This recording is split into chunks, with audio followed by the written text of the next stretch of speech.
हे जगत जननी जगदम्बा, हे पार्वती, जब शिव और शक्ति, देवी और शंकर, भगवान शिव और जगदम्बा का या आदिक 33 कोटि देवताओं का जहां पर विशाल यज्ञ का आयोजन होगा, बड़े बड़े अनुष्ठान, बड़े बड़े यज्ञ जहां होंगे, उस यज्ञ में तुम्हारे और मेरे स्मरण से ये बीला जो फल है इसकी आहुतियां प्रदान करी जाए। और उस आहुति को भी आप समझ लीजिएगा महाराज,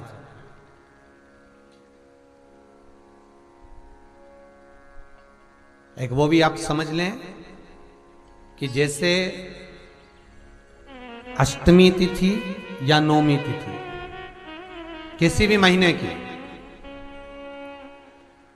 चाहे शुक्ल पक्ष की हो चाहे कृष्ण पक्ष की हो, अष्टमी और नौमी तिथि ये दो तिथियां ऐसी हैं, मान लो तुम्हारा पैसा तुमने किसी को दिया 5 लाख 4 लाख 3 लाख 10 लाख 8 लाख 2 लाख 50,000 25,000 20,000 40,000 और वो पैसा नहीं दे रहा आपको, आप हार गए कह के कर, फोन लगा कर, भैया दे दे रहे, परेशानी है, दे दे रहे भैया, हम तो परेशान हो गए, और हार गए, नहीं मिल रहा, बहुत परेशान।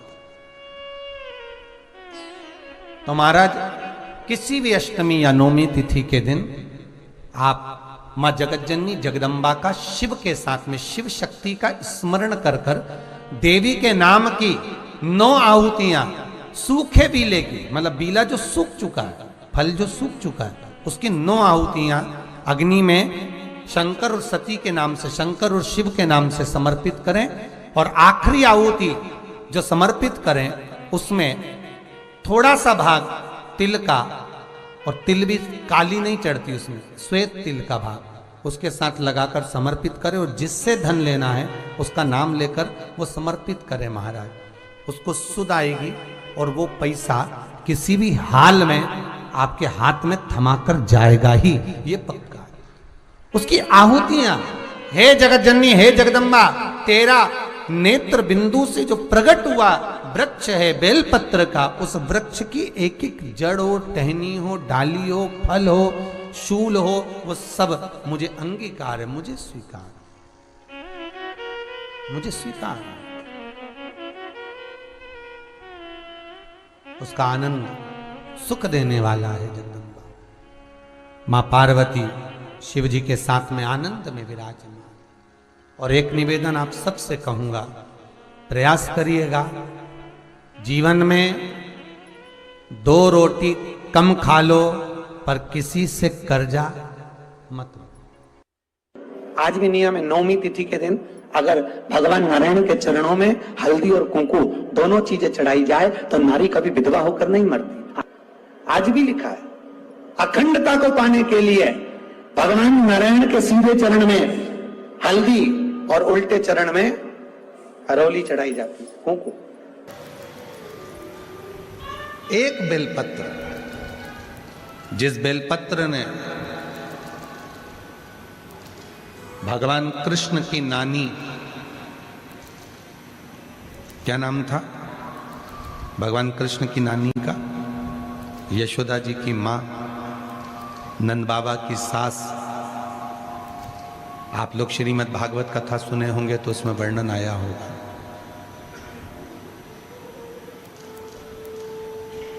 भगवान कृष्ण की नानी, यशोदा जी की मां, नंद बाबा की सास पाटला देवी, क्या नाम था, पाटला देवी। एक बेलपत्र के बल पर यशोदा जी की जितनी बहन थी सबके घर में बच्चे थे, पर यशोदा जी के घर में संतान नहीं थी। और पाटला देवी मां यमुना जी के तट पर जाकर पार्थिव लिंग का पूजन करती थी, और पाटला देवी पार्थिव लिंग का पूजन कर कर एक बेलपत्र शिव को समर्पित करती थी। शिव एक बूढ़े का रूप रखकर आ गए पाटला देवी के सामने, और पाटला देवी से कहा, पाटला तू मेरी आराधना करती है, साधना करती है, क्या चाहिए तुझको? मेरी बेटी यशोदा जी की गोद खाली है, बस उसके घर संतान हो जाए। ठीक है, इतनी सी बात हो जाएगी।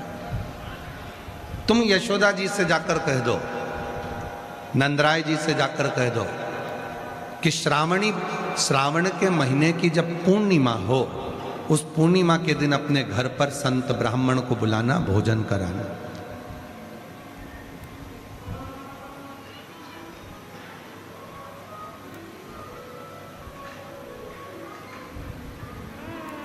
बेलपत्री के वृक्ष के आंगन में जब वो संत और ब्राह्मण भोजन करेंगे तो उसका फल आपको मिलेगा।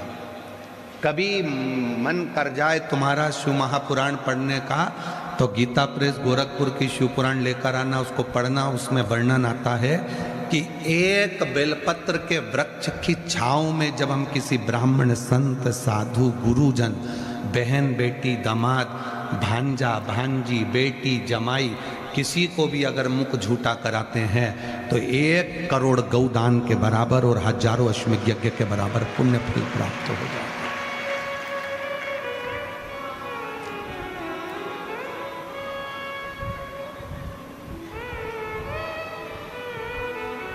पाटला देवी, यशोदा जी से कहो कि वो संतों को भोजन कराए।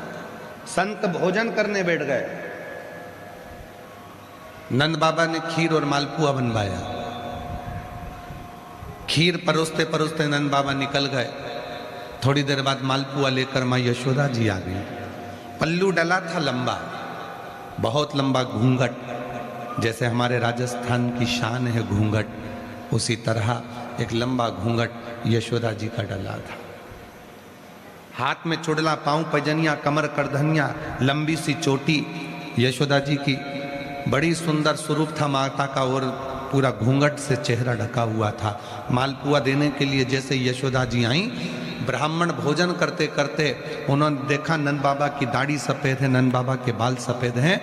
हमको लगता है ये नंद बाबा के छोरे की बहू दिखती है, ऐसा लगता है कि नंद बाबा के घर के बेटे की बहू है और इनके घर में कोई बच्चा नहीं दिख रहा। तो सारे संतों ने भोजन करते करते घूंघट की जो ओट में यशोदा जी थी उनको देख नहीं पाए और सारे संत ब्राह्मणों ने कह दिया पुत्र भव,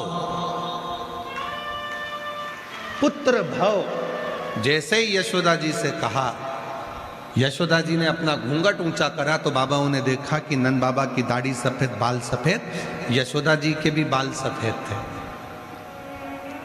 60 वर्ष के नंदराय जी और 55 वर्ष की यशोदा जी, बाल सफेद। सारे संत ब्राह्मणों के मन में आया कि हमारा तो अब आशीर्वाद गड़बड़ हो गया, हमने वर दे दिया। नंद बाबा जी हाथ जोड़कर बोले, बाबा जी आपने मेरी पत्नी को पुत्र होने का आशीर्वाद दिया है, बेटा होने का, पर हम तो इतनी उम्र के हो गए, अभी तक संतान नहीं हुई, तो संतान कहां से आए। संतों ने कहा बेलपत्र के वृक्ष की छांव में जब भोजन करता ब्राह्मण कोई वर देता है, वो वर कभी खाली नहीं जाता, और हमने तुम्हें वर दिया। इसलिए लोग स्तुति गाते हैं, उसमें कहते हैं ना जाने किस ऋषि मुनि ने धागा हाथ लपेटा कि नंद घर अनहोनी हो गई बेटी, हो गया बेटा। ना जाने कौन ऋषि ने हाथ पकड़ा।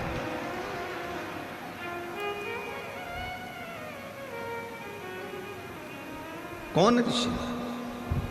और शिव की कृपा ऐसी हुई कि वो यशोदा जी के घर में रात्रि के समय पर कन्या ने जन्म लिया था और संतों की वाणी को पूर्ण करना था, इसलिए परमात्मा ने रात की रात कन्या को बदलकर बेटे को लाकर सुलवा दिया।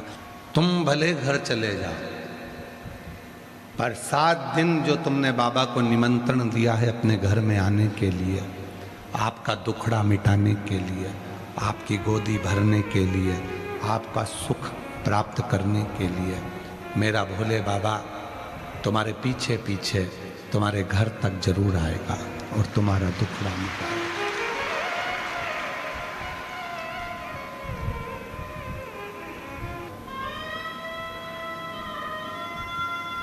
भोजन में बहाने नहीं बनाते, कपड़े पहनने में बहाने नहीं बनाते, श्रृंगार करने में बहाने नहीं बनाते, सोच कर्म करने में बहाने नहीं बनाते, घूमने जाने में बहाने नहीं बनाते, फिर भगवान शंकर की भक्ति करने में बहाना क्यों बनाना, किस लिए?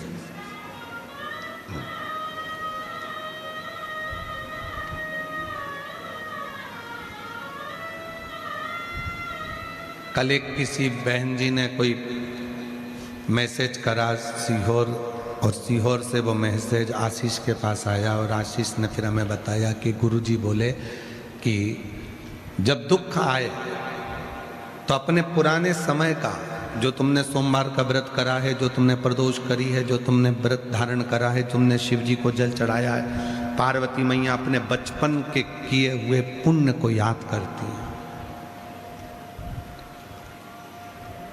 उससे लाभ मिलता है। तो हम निवेदन करेंगे जिन्होंने मैसेज करा उनको कि आप प्रैक्टिकल करिएगा। जब दुख की घड़ी हो, आपका पूर्व का एक लोटा जल याद करिए, बचपन में करा हुआ सोमवार का व्रत, शिवरात्रि का व्रत याद करिए, वो आपके स्मरण में रहना चाहिए। और केवल सीहोर वाला बाबा इतना ही नहीं कहता, हम तो यहां तक कहते हैं, जब तुम्हारे बच्चे बड़े होंगे तो तुमसे कहेंगे तुमने हमारे लिए क्या करा।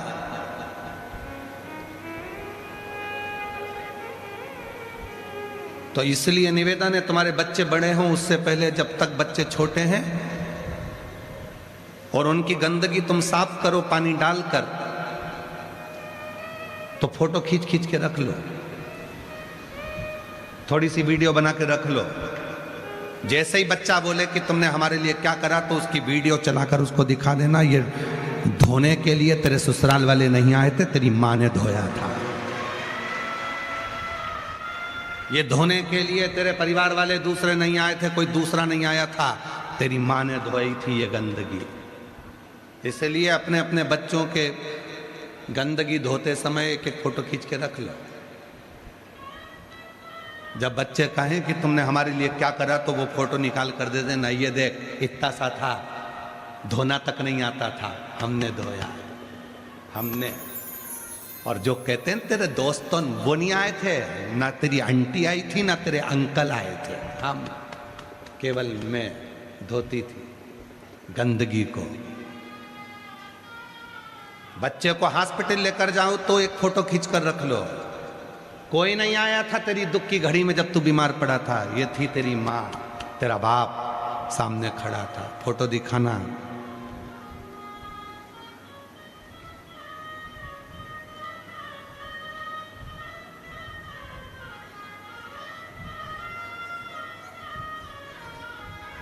कोई नहीं आया था, उस समय पर तेरी माँ थी। अपने पुराने समय का स्मरण करो, बिल्कुल मत भूलो। कई सास अपनी अपनी बहुओं को अपनी अपनी पुरानी बात बताते हैं, भैया ऐसी गरीब परिस्थिति थी, भैया हमारा जीवन ऐसा था, भैया हमारा ऐसा जीवन था। बहुओं को लगता है क्या मम्मी तुम घिसी पिटी वही बात कहती हो। मम्मी इसलिए घिसी पिटी बात कहती है कि मम्मी चाहती है कि तू संभाल के चलना, अभी तो भगवान ने दिया है उसको पकड़ कर चलना, कहीं हमारी जिंदगी जैसी जिंदगी तेरी ना हो जाए, इसलिए तुझे सुना सुना कर तुझे संभालना सिखा रही। और बहू को क्या लगता है कि मम्मी वही पुरानी पुरानी बातें घिसती रहती हैं, हमारी सास ऐसी थी, हमने ऐसा करा, हमने चूल्हे पे रोटी बनाई, हमने ये करा, हमने वो करा, हमने ये करा, हमने वो करा।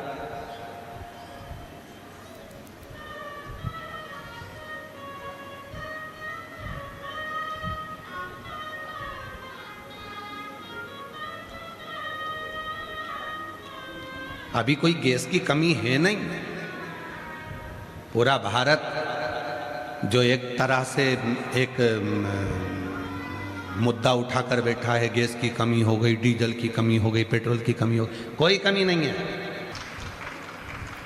हड्डी अंधे की नहीं टूटती, क्योंकि उसने एक छड़ी अपने साथ में रखी है, डंडा अपने साथ में रखा है, वो छड़ी को पकड़ कर चलता है तो ठोकर खाकर गिरता नहीं है। भगवान ने जिनको आंख दी है, ठोकर खाकर वही जान कर कर गिरता है, हड्डी उसी की टूटती है। बाथरूम में गए थे, सब दिख रहा था, अच्छा है, बाथरूम है, चिकना फर्श है, सब समझ में आ रहा है, बहू नहाकर गई होगी, शैम्पू पड़ा है, ये भी समझ में आ रहा है, साबुन का घोल पड़ा है, ये भी समझ में आ रहा है, तो फिर चप्पल पहन के जाने की जरूरत क्या थी? फिसल गई, टूट गई हड्डी, गई हॉस्पिटल, डॉक्टर साहब ने कहा आंखें नहीं थी, दिखता था ना।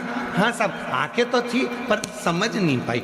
रास्ते से चल रही थी, सामने नाली थी, दिख रहा है स्पीड ब्रेकर दिख रहा है, गाड़ी चला रहे हो दिख रहा है कि स्पीड ब्रेकर है, दिख रहा है सिग्नल बना है, दिख रहा है पुलिस वाले कह रहे हैं हेलमेट लगाओ, पुलिस वाले कह रहे हैं सीट बेल्ट बांटो, उसके बाद भी गाड़ी का एक्सीडेंट हो जाए तो लोग कहेंगे क्यों रे तुझे दिखा नहीं था? नहीं दिखा तो था, क्यों तुझे ये नहीं दिखा स्पीड ब्रेकर? दिखा था, फिर गाड़ी उचकी कैसे? तो क्या बस गलती हो गई। और वो अंधा व्यक्ति जो आंखों से अंधा है वो लाठी टेक टेक कर छड़ी से धीरे धीरे चल रहा है और उसका एक्सीडेंट नहीं होता, वो कहीं हड्डी नहीं तोड़वाता, हड्डी आंख वाले की टूटती है। उसी तरह हमेशा अपने सनातन धर्म पर उंगली अपना ही व्यक्ति उठाता है जो पूर्ण भरोसा करता है, जिसके पास शिव रूपी छड़ी होती है, जिसके पास भरोसे की छड़ी होती है, जिसके पास शंकर के विश्वास की छड़ी होती है, वो कभी खड्डे में नहीं गिरता। याद रखना, तुमने अगर शंकर पर भरोसा करा, तुमने एक लोटा जल पकड़ा, तुमने विश्वास किया है तो तुम किसी खड्डे में नहीं गिरोगे, क्योंकि परमात्मा वो छड़ी तुम्हें संभाल कर चलाएगी। पर जिनकी आंखें हैं, जिनको दिख रहा है, इतने पत्र आते हैं, इतना भाव आता है, इतनी पब्लिक आती है, ना जाने कहां से आती है, कोई इनको चावल देने नहीं गया, कोई इनको बुलाने नहीं गया, इनको रोक दिया जाता है कि मत जाओ तो भी लोग जाते हैं। आखिर समझने वाली बुद्धि है कि इतनी पब्लिक इतना भक्त कहां से आ रहा है, कैसे आया कैसे जाएगा।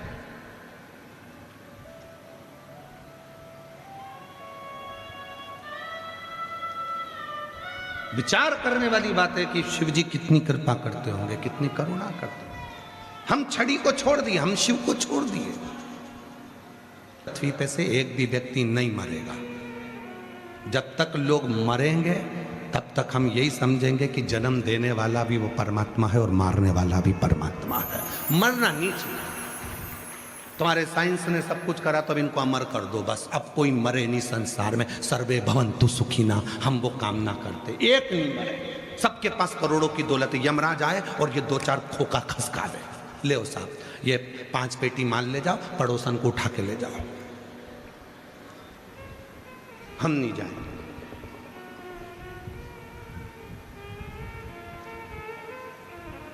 ए भाई,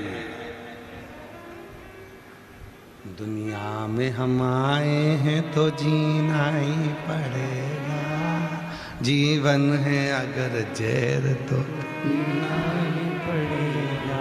इस संसार सागर में यदि आए हो तो दुख भी झेलना पड़ेगा, खुशियां भी जिंदगी में आएगी, सब कुछ होगा इस जीवन में। बस इतना याद रखना, शिव की शरणागति का स्मरण रखना। हम शंकर को भजते हैं, हमारे पास प्रमाण है कि शिव हमारा है, हमारे जीवन का दुख वो काटेगा। मिलेंगे तर्क करने वाले, हम भगवान को नहीं मानते, हम भगवान को नहीं मानते। मत मानो, तुम्हारे मानने से क्या होता है? तो हम भी तुम्हारे लिए इसको नहीं मानते कि ये चीज हो सकती है। हम काय को माने? पी के बताओ 20 किससे लोग मरे, पी तब हम माने, लगा करंट को हाथ तब हम माने, हम भी नहीं मानते। मानेंगे हम जानते हैं कि विष मार देता है, पर इतना भी जानते हैं कि मेरा शिव तार देता है, शंकर तार।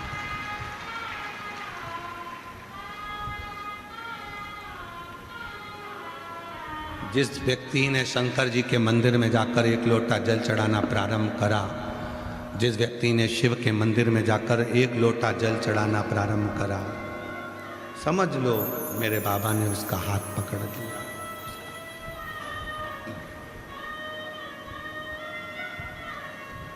फूलों की कलियों में, काशी की गलियों में, फूलों की कलियों में, काशी की गलियों में, तेरे बिना कुछ कहीं ना, तेरे बिना भी क्या जीना, ओ शंभू रे, तेरे बिना भी क्या जीना, ओ बाबा रे,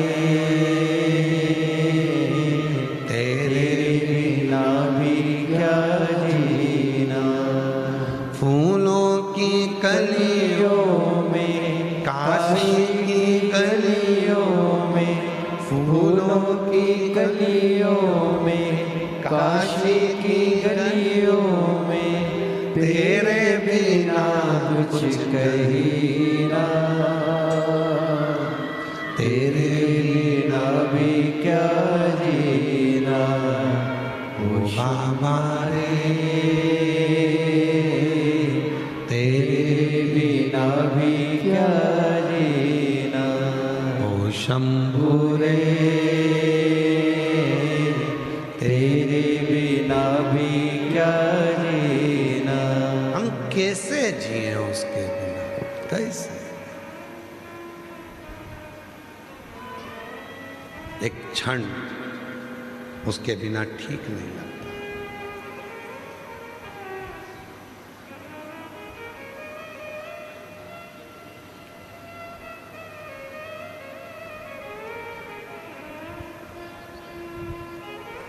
परसों के दिन आशीष कह रहे थे, गुरुजी बाहर बहुत सारे लोग मिलने वाले रह गए, आप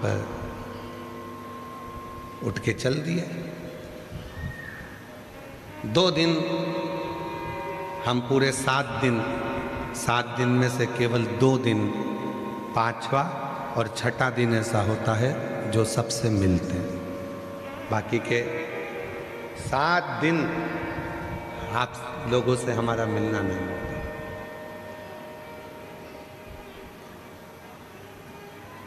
उसका कारण है हम नहीं मिलते।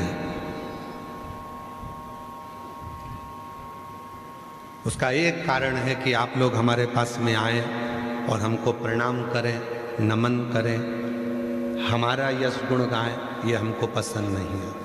हम चाहते हैं कि जिस शंकर ने हमको दिया है उस शंकर का गुणगान तुम भी गाओ, बस उससे हमसे नहीं।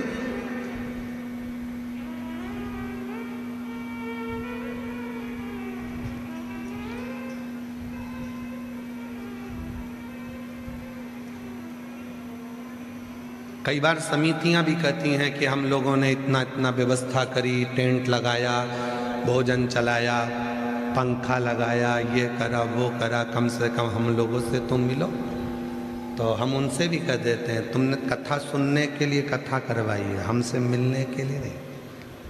हमसे मिलना है तो सीहोर आओ, जब हम कथा ना करें तो शाम को प्रदोष काल में, हम सीहोर भी नहीं मिलते, प्रदोष काल में जब हम आरती करने के लिए बाहर आए तब आपका और हमारा निगाह मिलेगी, बस उतना बहुत है, बहुत। और पहले के रिश्ते और आज के रिश्ते में अंतर यही तो है।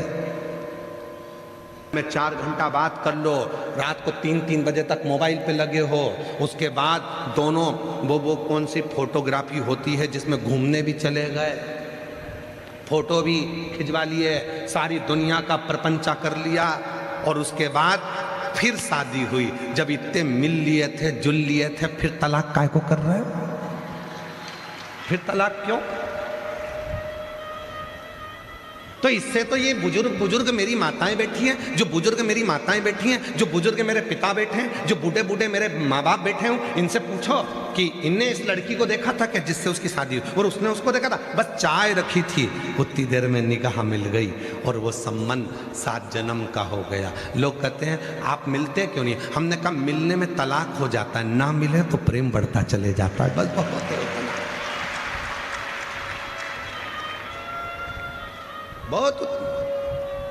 और वो आज तक नहीं बढ़ा। अभी हम कल की बात बता रहे तुमको, श्री सत्यनारायण बेरीवाल जी और उनकी धर्म पत्नी, उनके बच्चे यहाँ हाथ पकड़ कर लेकर आए, तो पति उधर खड़े थे, पत्नी थोड़ी आगे आ गई थी, उनको मालूम है कि थोड़ा इनको चलने में तकलीफ हो रही है, तो पत्नी ने तुरंत कहा, गुरुजी 1 बेलपत्र और दो। कल आप मांगे थे 1 बेलपत्र और दो, तो हमने पूछा क्यों? तो कहने लगे वो सीढ़ी नहीं चढ़ पाएंगे, हमारे उनके लिए दो। इसको प्रेम कहते हैं, इसको समर्पण कहते हैं, इसको स्नेह कहते हैं।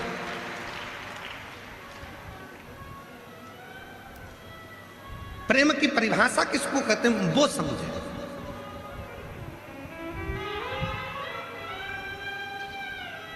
प्रेम कहते किसको? केवल दिखावा प्रेम नहीं है।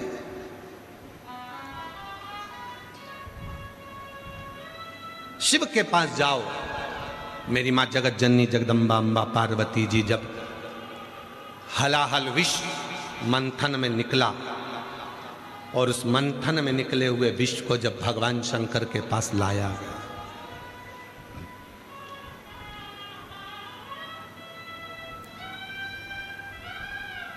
क्या लेकर आए हैं भगवान शंकर के पास में? जम के बोलो, विष, अमृत नहीं। शिव जी के पास विष आया है।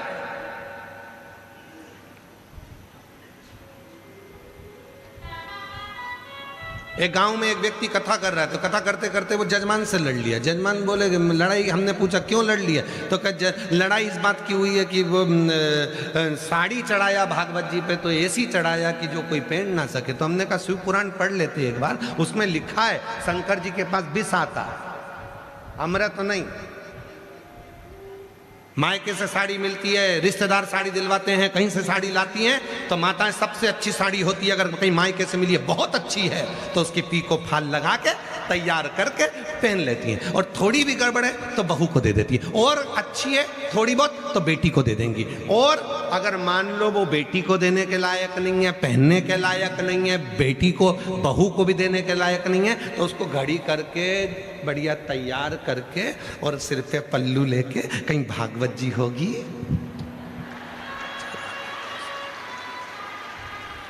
उस पे चढ़ा देंगे। अब ये सोचेंगे कि पंडित जी की लुगाई पहन लेगी, पंडित जी की लुगाई और ऐसी पहने देन देता वो साड़ी, फिर वो भी संभाल के रख लेती है। फिर किसी के यहाँ कोई फंक्शन होता है वहाँ दे देती है, वहाँ से फिर दूसरी जगह जाते जाते फिर जिसने साड़ी दी थी एक दिन उसके घर में ही कार्यक्रम था और वो साड़ी जैसे गिफ्ट खोला तो मालूम पड़ा अपनी है। इतने में बहू बोली मम्मी तुमने तो ये कथा में चढ़ाई थी, बताओ महाराज की लुगाई ना जाने किसको दिया, बताओ।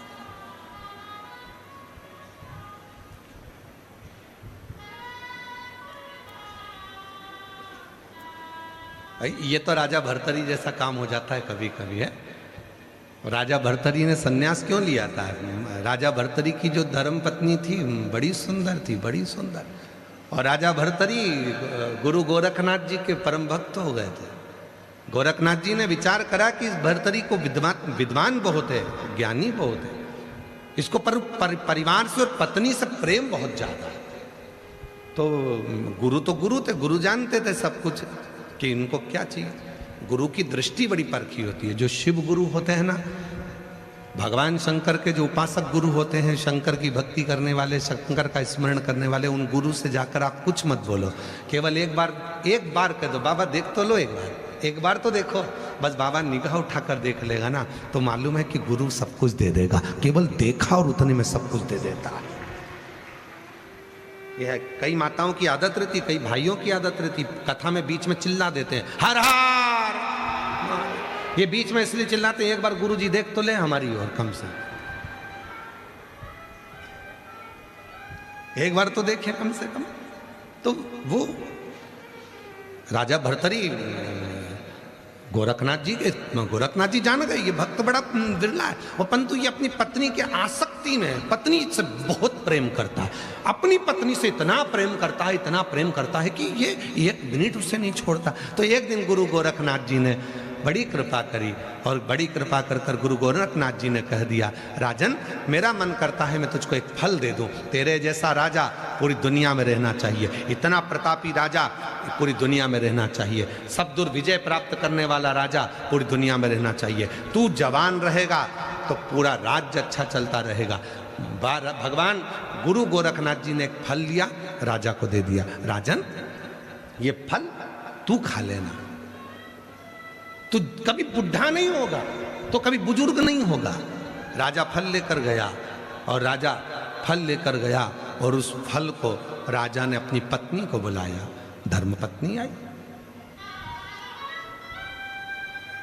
बड़ी सुंदर।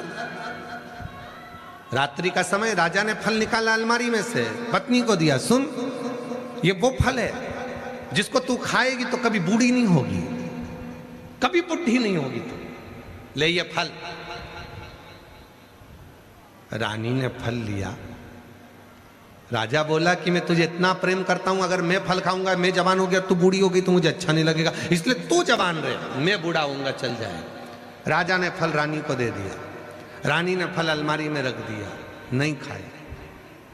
रानी दूसरे दिन रात्रि को, रानी दरवाजे पर एक द्वारपाल था, राजा के दरवाजे का चौकीदार, उससे बहुत प्रेम करती थी। रानी उसे चाहती थी। रानी वो फल लेकर द्वारपाल के पास पहुंच गई। द्वारपाल के पास जाकर गले लगकर फल देकर कहा कि ये फल मैं तुम्हारे लिए लाई हूं। इस फल में क्या है? मैं चाहती हूं ये फल गुरु गोरखनाथ ने दिया है, इस फल को जो खाएगा वो जवान रहेगा, कभी बुढ़ा नहीं होगा। रानी ने कहा मैं तुम्हें बहुत प्यार करती हूं, मैं चाहती हूं कि मैं बूढ़ी हो जाऊं पर तुम कभी बूढ़े ना हो, इसलिए ये फल तुम खा लो। चौकीदार ने वो फल ले लिया, अलमारी में रख दिया। चौकीदार राजा के महल में एक नृत्यांगना नाचती थी, नाचने का काम करती थी। राजा उस नृत्यांगना को प्रेम करता था, वो चौकीदार उस नृत्यांगना को प्रेम करता था। रानी चौकीदार को प्रेम करती थी, चौकीदार को फल दे दिया। पहले समझ लें, भर्तरी प्रेम करते थे, पत्नी को दिया, पत्नी प्रेम करती थी चौकीदार को तो चौकीदार को दिया, चौकीदार प्रेम करता था एक नृत्यांगना को, एक वेश्या को जो नाचती थी। चौकीदार उस वेश्या के पास पहुंच गया, मैं तुम्हें बहुत प्रेम करता हूं, मैं तुम्हें बूढ़ा होते हुए नहीं देख सकता, इसलिए ये फल तुम खा लो, गुरु गोरखनाथ ने दिया था। अच्छा, तुम खाओगी ना, कभी बूढ़ी नहीं होगी। मैं तुम्हें बूढ़ा होते हुए नहीं देख सकता, मैं बूढ़ा हो जाऊंगा, चल जाएगा, पर तुम बूढ़ी होकर मैं तुम्हें नहीं देख सकता। और वो फल उसने उस वेश्या को दे दिया। वेश्या राजा से स्नेह करती थी। साड़ी घूम के पहुंच गई वापस तुम्हारे पास। वेश्या राजा भर्तरी से प्रेम करती थी, और वेश्या राजा भर्तरी के पास जाकर कहती है दुनिया में ऐसा राजा दूसरा नहीं हो सकता, महाराज मेरी इच्छा है ऐसा अटल राज्य आपका चले, इस फल को आप खा लो। राजा ने पूछा ये कौन फल है? ये वो फल है जिसको आप खाओगे तो जवान रहोगे, कभी बूढ़े नहीं होगे। राजा ने उस वेश्या से पूछा सत्य बताना, तुझे ये फल किसने दिया? चौकीदार ने। चौकीदार को बुलाया, तुझे फल किसने दिया? रानी ने। रानी को बुलाया कि फल तो मैंने तुझे दिया था, तूने इसको क्यों दिया? क्योंकि मैं इसको प्रेम करती थी। बस राजा ने अपना राज्य त्याग दिया और हरिद्वार में जाकर तप किया। हरिद्वार में तप क्या?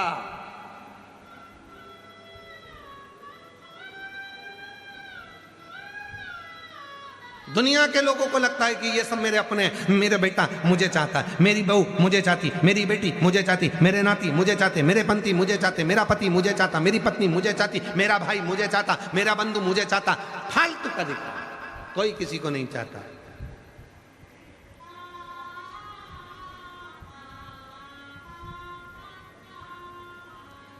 शिव कथा कर रही है, इसलिए ये शिव महापुराण की कथा करी। खूब कमाओ, अपनी कैपेसिटी से ज्यादा 4 गुना कमाओ। मेहनत कम मत करना, परिश्रम कम मत करना, एजुकेशन कम मत करना, पढ़ाई खूब करो, अच्छी नौकरी के लिए अप्लाई करो, खूब मेहनत करो, 4 गुना कमाओ। और अगर व्यापार कर रहे हो तो अपनी मेहनत से ज्यादा कमाओ, 4 गुना ज्यादा कमाओ। अच्छी मेहनत कर कर जितना कमा सकते उतना कमाओ। अभी तुम्हारा शरीर चल रहा है, पर याद रखना, कमाना, पर उस कमाई का एक अंश, हम तो यहां तक कहेंगे किसी को मत दो, अपने ऊपर खर्च करो, स्वयं के ऊपर फुल एंजॉय करो, अपनी जिंदगी मस्त जियो। ठन्नी किसी को नहीं दे सकते, मत दो। तुम 1 रुपया किसी को नहीं दे सकते, मत दो। कौन कहता है कि तुम दो? अपने ऊपर खर्च तो करो। हम अपने ऊपर ही खर्च नहीं कर। बेटा चला रहा एप्पल का मोबाइल, बाप चला रहा कीपैड। बेटा गया हेयर स्टाइल बनवाने, 500 रुपए दे के आ गया, और पिताजी लगे अपने हाथ से केची से छाटता फिरता। बेटा एक से बढ़कर एक जीन्स और टी शर्ट और एक से बढ़कर एक परफ्यूम, एक से बढ़कर एक। और बाप सुबह अगरबत्ती लगाता है तो उसी के धुएं को अपने में चिपका लेता। आजा आजा, चिपक जा, खुशबू आएगी दिन भर मेरे शरीर में, चिपक जा। भगवान को अगरबत्ती घुमा रहा था, खुशबू वाली थी तो थोड़ी शर्ट के पास भी घुमा। कर्पूर गौरम कर्णावतारम संसार सा कुछ गेंद्राणम। अब लोग समझ रहे कितनी अच्छी आरती कर रहा है, आरती क्या खाक कर रहा है, खुशबू घुसेड़ रहा है सब। कर्पूर गौरम कर्णावतारम संसार सा। और बेटा 2 मिनट में परफ्यूम 700 का, ये लगाया ये लगाया। पिताजी वही गाड़ी को दिन भर रमा रहे जो कन्यादान में मिली थी पापा की शादी में, वो गाड़ी आज तक चल रही। और बेटे नई नई गाड़ी जिसमें ओंधे हुए जा रहा है, ऐसी गाड़ी। और पिताजी कमा कमा कर मर गए। आखिरी में घर में इतना बड़ा फोटो टंग गया, प्लास्टिक के फूल की माला चढ़ गई, पंखा चलता तो माला हिलती। बहुएं कहती पापा खुश हो रहे। अरे पापा खुश नहीं हो रहे, पापा कह रहे बेटा हम भी कमा कमा के मर गए, फोटो में टंग गए, एक दिन तुम भी टंग जाओगे, इसलिए शिव पुराण में चले जाओ। कथा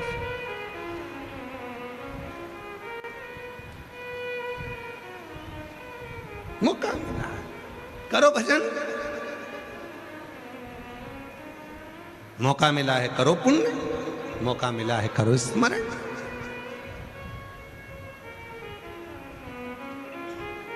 अरे मिलती है शिव नाम की दौलत कभी कभी,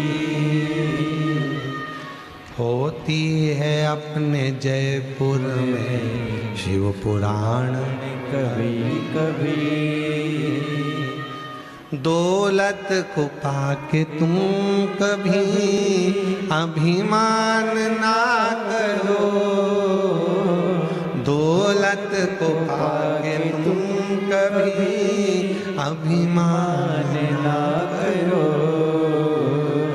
माटी में मिल जाएगी दौलत कभी कभी, माटी में मिल जाएगी दौलत कभी कभी। बेटों को पाके तुम कभी अभिमान ना करो, बेटों को पाके तुम कभी अभिमान ना करो। बन जाते हैं पड़ोसी के बेटा कभी कभी, मिलती है शिव नाम की दौलत कभी कभी, होती है अपने जयपुर में शिव पुराण कभी कभी।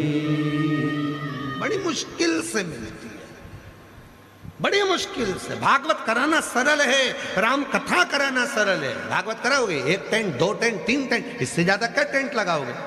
राम कथा कराओगे 1-2 टेंट लगाओगे, इससे ज्यादा क्या टेंट लगाओगे? और यहां जितने दिन पुराण चलती है उतने दिन टेंट बढ़ाना पड़ता है। जितने दिन पुराण चलेगी, आत्री जी से पूछो, वो पांडे जी उनसे पूछो, जितने दिन कथा चल रही होगी उतने दिन टेंट बढ़ाओ। बोलो समिति सही है कि गलत है? समिति बोलो सही है गलत है? उतने दिन टेंट बढ़ाओ। चलो शाम को लग जाओ, यहाँ बढ़ाओ, यहाँ बढ़ाओ, यहाँ बढ़ाओ, बढ़ाओ, उधर बढ़ाओ, उधर बढ़ाओ। प्रशासन भी कहती है व्यवस्था सही करो, अच्छे से करो, कथा करा रहे हो खूब अच्छी व्यवस्था करो, टेंट बढ़ाओ और बढ़ाओ और बढ़ाओ। चारों तरफ से गिरवा दिया टेंट ही टेंट, टेंट ही टेंट, टेंट ही टेंट। जितने तो कुंभ में टेंट नहीं लगे थे उतने जयपुर में लगवा दिए टेंट ही टेंट, टेंट। शिव को जाना, कथा शिवपुराण कोई सरल है? भगवान शंकर की ये पवित्र कथा शिव महापुराण कोई सरल है? शिवपुराण कोई सहजता है? होती है अपने जयपुर में शिव पुराण कभी कभी।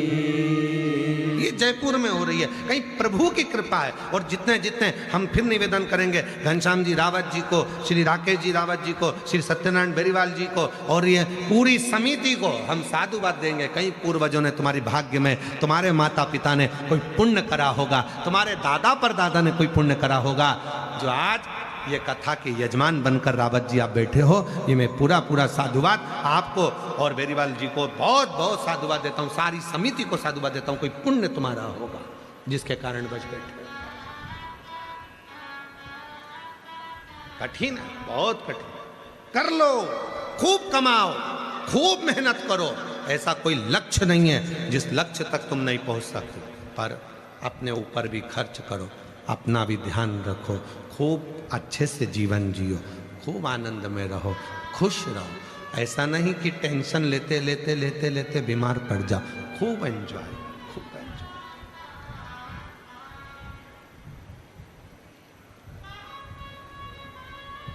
खुश रहो।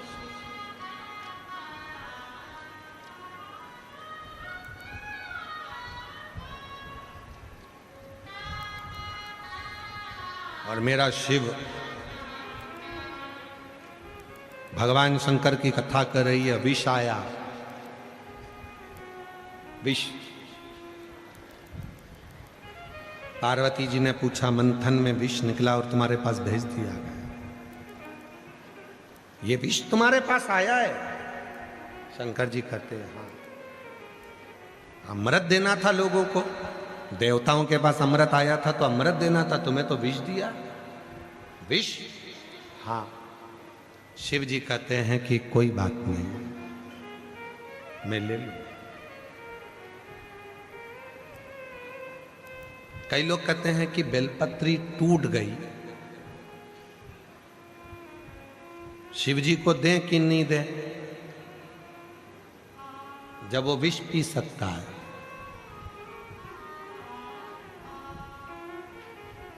वो कहता है बेलपत्र टूट जाए ना चल जाएगा, पर तेरा दिल नहीं टूटना चाहिए। चलो, बेलपत्र टूट गया ना चल जाएगा, तेरा हृदय नहीं टूटना चाहिए। तेरा मन है मुझे देने का, दे दो। वैसे भी आज का जो समय है आदान प्रदान का हो गया। दीपावली आदान प्रदान की हो गई, मिठाई का डब्बा देना पड़ता है, फिर मिठाई का डब्बा लेना पड़ता है, वो उनको भेजेगा, उनको भेजेगा। शादी में जाओ तो रिटर्न गिफ्ट देना ही पड़ता है। बुलौआ माता पूजन का है तो रिटर्न गिफ्ट तो देना ही पड़ेगा। हल्दी का बुलौआ है तो रिटर्न गिफ्ट तो देना ही पड़ेगा। शादी हुई है तो रिटर्न गिफ्ट तो देना पड़ेगा। आदान प्रदान का जमाना है, आज का जमाना रह ही गया आदान प्रदान का। शादी की सालगिरह है, गिफ्ट दोगे तो वो भी रिटर्न गिफ्ट तुमको देगा। आदान प्रदान। त्योहार जितने रह गए सारे आदान प्रदान के रह गए। देख लो कितने त्योहार, आप निकालो सारे त्योहारों को, सारे त्योहार निकालो। अगर आप किसी को कुछ नहीं दोगे तो भाई मुंह फूल जाएगा, बताओ उसने हमको दिया नहीं। आदान प्रदान का जमाना हो गया, केवल लिया दिया जाता है।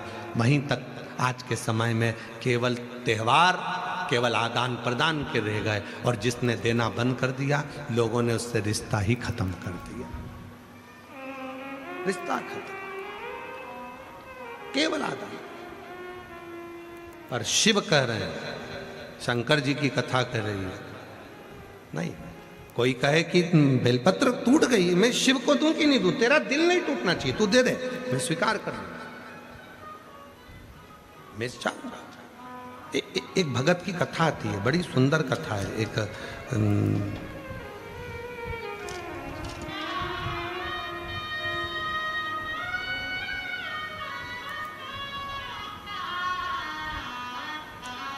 वीरशैव संप्रदाय में एक संत हुए, अल्लम प्रभु। शिव के बड़े उपासक थे। दक्षिण में वीरशैव संप्रदाय में एक संत हुए, अल्लम प्रभु, शिव के बड़े उपासक थे, शंकर के उपासक। 11 दिन हो गए थे, 21 दिन हो गए, भोजन नहीं किया था, भूखे थे, भूखे, कुछ नहीं था। और अल्लम प्रभु का कार्य क्या था कि जो भोजन मिलता था पहले शिव को देते थे, फिर खुद पाते थे, पहले शंकर को देते। बाबा जी भोजन नहीं मिला 20 दिन तक। अल्लम प्रभु ने वीर शैव संप्रदाय के अंतर्गत अल्लम प्रभु भोजन करने के लिए बैठे, और जब भोजन करने के लिए बैठे तो कुछ है नहीं। 20 दिन निकल गए, 20 दिन नहीं मिला कुछ। एक दिन उन्होंने सोचा अब तो मुझे भिक्षा मांगने के लिए जाना चाहिए। मैं भूखा रहूं चल जाए, पर मेरा शिव भूखा नहीं रहना चाहिए। शिव भूखा ना, चले गए भिक्षा मांगने के लिए। भिक्षाम देही, भिक्षाम देही, आवाज लगा। अल्लम प्रभु से पूरे नगर के लोग चिढ़ते थे, क्योंकि ये कोई कार्य नहीं करे, केवल शिवजी शिवजी शिवजी शिवजी, भगवान शंकर शंकर शंकर शंकर। आप में से कई माताएं ऐसी हैं, कई मेरे जीजा ऐसे हैं, कई मेरी जीजियां ऐसी हैं, कई बेटियां ऐसी हैं, कई बुजुर्ग माँ बाप ऐसे हैं जो दिन भर शिव पुराण में ही लगे रहते हैं। तो घर के लोग भी चिढ़ जाते हैं कई बार। बताओ, बस बैठ गई टीवी खोल के, कथा कथा कथा कथा। तो कई बार पत्नियां कह भी देती हैं, क्या करूं दिन भर मोबाइल चलाऊंगी, तो तुम कहोगे कि दिन भर मोबाइल चलाती रहती है, क्या सीख रही है? सास से कैसे निपटा जाए।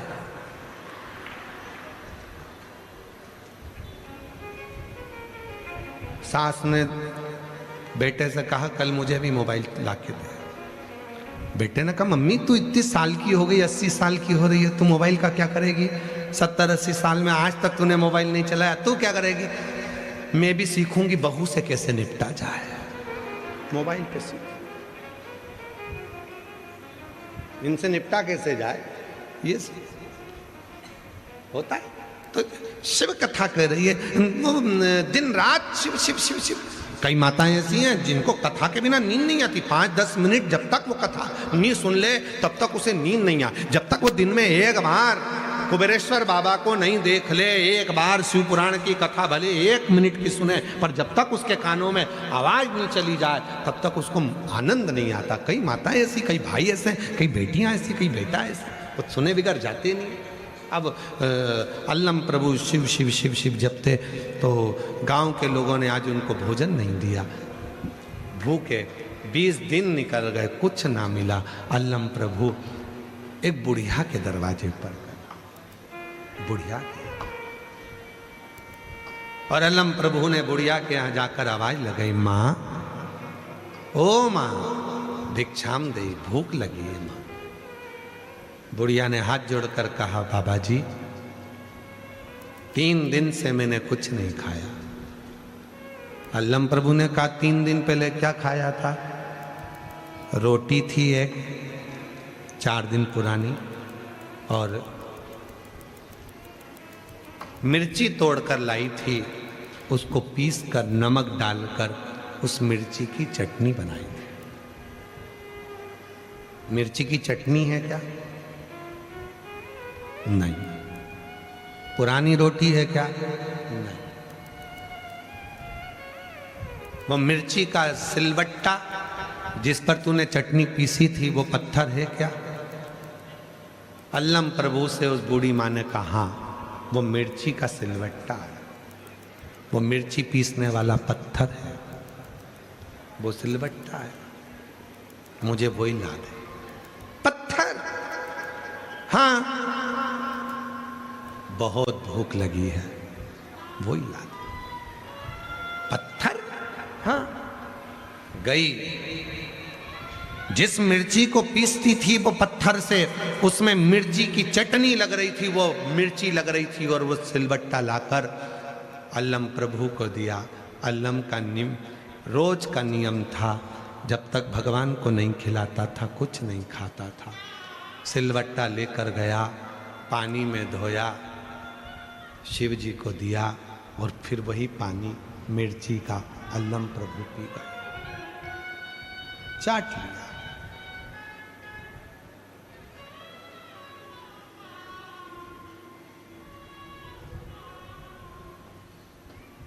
शिव प्रसन्न होकर प्रकट होकर अल्लम प्रभु के सामने आए। अल्लम, तेरी भक्ति बड़ी प्रबल है, तू जो देता है, जो लेता है पहले मुझे देता है, मांग तुझे क्या चाहिए। अल्लम प्रभु ने कहा, जिसने मुझे आज का भोजन दिया उसके घर में संपदा दे दो। जिसने आज का भोजन दिया उसके घर में संपदा दे दो। शिव की ये दृष्टि अल्लम प्रभु पर थी। वो मिर्ची का सिलबट्टा दिया है, मिर्ची का सिलबट्टा, मिर्ची का पत्थर दिया है तेरे को, और तू कह रहा है कि उसको संपदा दे दो। अल्लम प्रभु कहते हैं कि कुछ तो दिया उसने, भले मिर्ची दी पर मुझे दिया तो आप उसको संपदा दे दो। शिव कहते हैं, हे अल्लम प्रभु, आज तेरा ये शिव वचन देता है, मेरे शिव भक्त को जो किसी भी रूप में मुख झूठा करा देगा उसकी संपदा शिव उसको प्रदान कर देगा। संपदा प्रदान। लोग कहते हैं सियोर वाला बाबा कहता है कि कथा में आओ तो किसी को टॉफी खिला दो, किसी को बिस्कुट खिला दो, पानी पिला दो, मुख झूठा करा दो, सियोर वाला बाबा कहता है। और पूरी कथा उठाकर देखना, तुम्हारे जयपुर में जितनी कथा होती है किसी कथा में कोई बांटता हुआ नहीं मिलेगा। केवल एक शिव महापुराण की कथा ऐसी होती है जिसमें माताएं साथ में बिस्कुट टॉफी कुछ भी लेकर आती हैं, अपने घर से रूखी रोटी ले आती, चटनी ले आती, कोई बनाया हुआ गणगौर पर कोई सामान बनता है मीठा नमकीन, वो तक लेकर आती है और बाजू वाले को देती है। क्यों? ये मुख झूठा कर ले। क्यों? क्योंकि शिव महापुराण की कथा कहती है, अगर किसी शिव भक्त का मात्र मुख झूठा हो जाता है तो घर संपदा से भर जाता है, वहां कमी नहीं रहती है। मुख झूठा।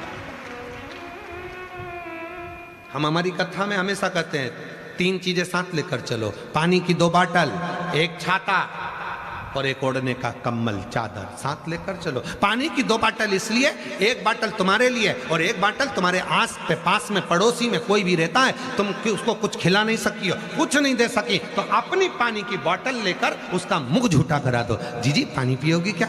लो थोड़ा सा पी लो, एक घुट पानी पी लो, थोड़ा सा तो पी लो, ये पानी तो पियो, थोड़ा सा जल ले लीजिए, बस इसमें तृप्ति है। उसका मुख झूठा हो जाए, मुख झूठा। अल्लम प्रभु, तुझे वो मिर्ची दी है और तू मिर्ची मुझे दिया और तू कहता है उसको संपदा दे दो। हाँ, उसे संपदा दे। वो उसने शिव भक्त का मुख झूठा कराया है, शिव भक्त का। शिव भक्त का। और खोलो खजाने, जब शिव कथा शिव पुराण तुम्हारे यहां हो। यवतमाल में शिव पुराण की कथा अरणी में है, 30 तारीख को वहां शायद 30 मार्च से 5 अप्रैल तक कथा चलेगी। खोलो। और हम भी एक प्रयास कर रहे हैं, कई शिव भक्त ऐसे हैं जो बाहर बैठे रहते हैं, कथाओं में नहीं पहुंच पाते, उनके लिए भी हम बैसाख महीना और अधिक मास 2 महीने एक ऐसे लेंगे जिन महीने में जो बाहर बैठे हुए शिव भक्त हैं, पूरे बैसाख के महीने में और पूरे अधिक मास के महीने में बाहर बैठे हुए भक्त भी हमारी समिति से जुड़ें, बिटले सेवा समिति से, और प्रयास करेंगे कि जहाँ भी पूरे बैसाख महीने में और अधिक मास में जहाँ जहाँ कथा होगी वहाँ बिटले सेवा समिति पानी की बोतल निरंतर बंटवाने का प्रयास करेगी, पूरा जल पिलवाने का प्रयास करेगी। अपनी उसमें आप जितने भी शिव भक्त जो ऑनलाइन कथा सुन रहे हैं, आप लोगों सबका सहयोग किसी ना किसी रूप में मिलतेगा और मिलेगा, और वो पानी की बोतल में जाए। जहाँ कथा हो वहाँ सब पानी पियो, जल पियो।